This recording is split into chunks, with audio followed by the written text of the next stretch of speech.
estamos viviendo una suerte de otoño neoliberal. Otoño neoliberal, ajá. Porque creo que puede venir el invierno, si no hacemos las cosas bien. Sí. Yo creo que ellos trataron, a partir de la modificación de los instrumentos flexibles del Estado, la tasa de interés, el tipo de cambio, los aranceles, las tarifas, modificar la estructura social de la Argentina. Esto que siempre decimos, ¿no?, que los ricos se hagan más ricos a costa de que los pobres sean más pobres. La estructura social, digamos, que es lo que yo denomino el IPA, que son ingresos, prestaciones y aspiraciones sociales. La intención de ellos era cambiar esa estructura social. Nosotros hablamos muchas veces, Jorge, del horizonte que ellos tenían, que era la sociedad chilena, de la chilenización de la sociedad argentina. ¿Cuál es el problema que tienen estos tipos? Lamentablemente no han cumplido no solamente con las expectativas de las clases populares que lo votaron, sino tampoco cumplieron con las expectativas del Círculo Rojo.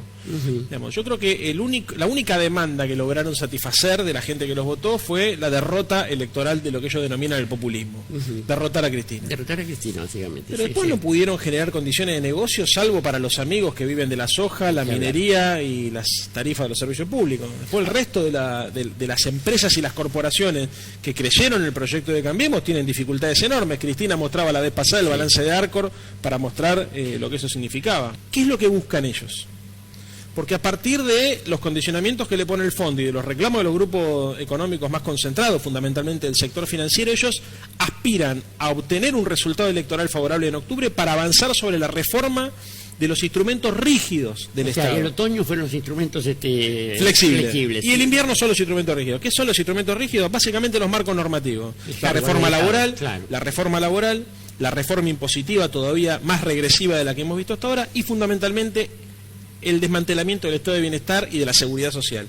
Van para transformar la Argentina en un país sin jubilaciones o con un sistema de jubilaciones mixtas, de capitalización individual y de pensiones muy bajas. Esto implica un genocidio, digámoslo claramente, porque ya está sucediendo. Cada vez, Jorge, que ellos dicen que el problema de la Argentina es el gasto público y que el problema de la Argentina se remonta a 70 años.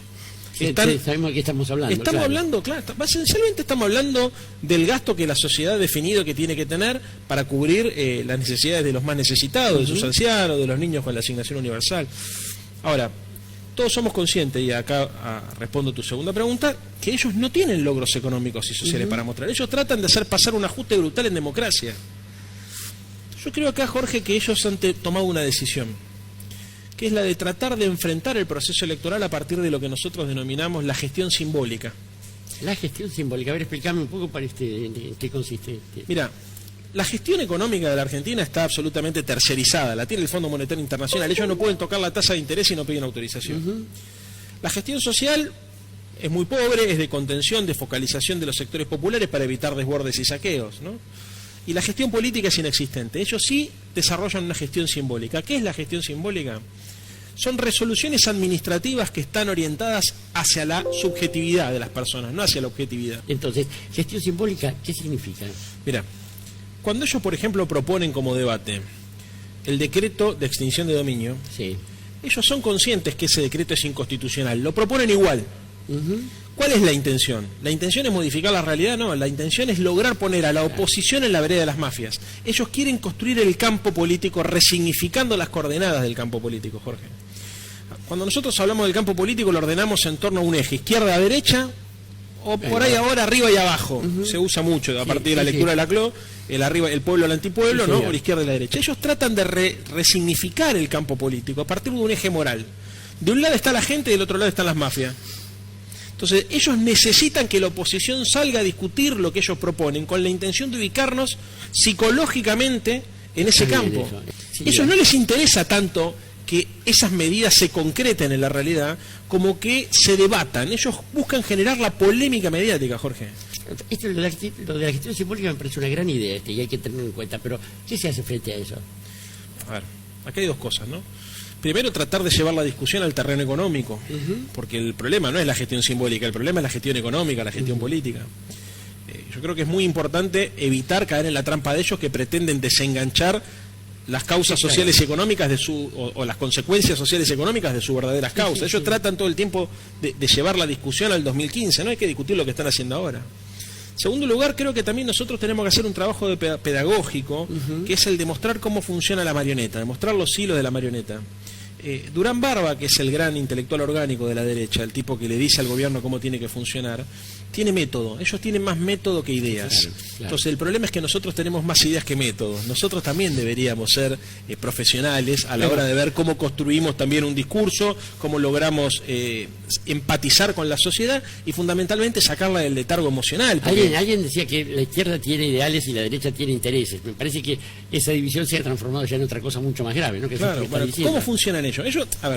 Ellos no tienen un solo logro económico y social para mostrar. No. Ellos, todas las decisiones que han tomado les han salido mal. El si pasa, el vamos a tratar de bajar la inflación, ¿viste? Dicen que la inflación va a ser 10, después 15, termina siendo 50.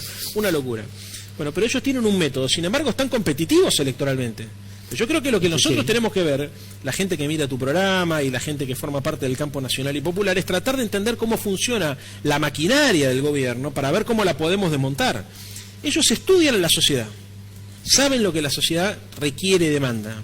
En segundo lugar, identifican los miedos y las miserias de la sociedad. Ajá. Y sobre esos miedos y sobre esas miserias construyen demandas y construyen respuestas a demandas. Entonces lo que nosotros tenemos que hacer primero es no caer en esa trampa. Segundo, tratar de generar conciencia sobre este mecanismo de funcionamiento. Y en tercer lugar, fundar una nueva, iba a decir casi una nueva civilización, pero el planteo tiene mucho que ver con esto. Tiene que ver con la necesidad de confrontar en términos de los valores, no solamente confrontar en términos de las políticas. El problema no es que estos tipos se equivocaron con las políticas que tomaron. El problema es que las consecuencias del libre mercado, las consecuencias de la desregulación, del retiro de la política y de alguna manera de la colonización del mercado por parte de la esfera pública, termina provocando este modelo de sociedad.